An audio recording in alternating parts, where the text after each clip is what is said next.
सिंध की हुक्मरां जमात peoples party में इन दिनों कौन सी ऐसी खिचड़ी पक रही है कि पार्टी के चेयरमैन बिलावल भुट्टो जरदारी और वजीर आला सिंध सैयद मुराद अली शाह ने अचानक पार्टी रहनुमाओं से पे दर पे मुलाकातों का सिलसिला शुरू कर दिया है। नई सिंध काबीना की तश्कील के बाद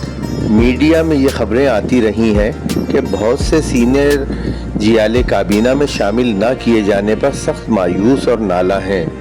क्योंकि पार्टी के साला साल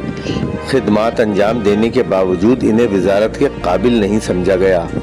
और सिंध असम्बली और काबीना जूनियर्स के हवाले कर दी गई। वजीर आला सिंध भी परेशान हैं कि इस बार इनके हिस्से में ना तजर्बेकार लोगों की जो टीम आई है, इसके ज़रिए वो पार्टी क़यादत की जानिब से दिए जाने वाले अहदाफ को किस तरह पूरा करेंगे, क्योंकि अच्छी टीम के बगैर सिंध हुकूमत के कप्तान के लिए अच्छी कारकर्दगी दिखाना बहुत ही मुश्किल काम है। लगता है कि जियालों को राज़ी और मुतमईन करने के लिए इस बार पार्टी की आला क़यादत की हिदायत पर उन्हें चीफ मिनिस्टर हाउस और बिलावल हाउस मदऊ करके मुलाकातों का सिलसिला शुरू किया गया है। Chairman Peoples party Bilawal Bhutto Zardari ने पीर को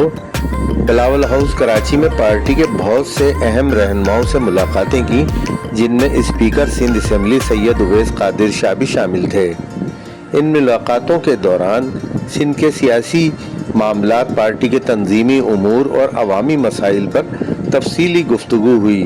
मुलाकात करने वालों में साबिक सूबाई वजीर मंजूर गसान, साबिक सेनेटर मौला बख्श चांडियो, तैमूर तालपुर, मीर सोराब खान सरकी और दीगर लोग शामिल थे।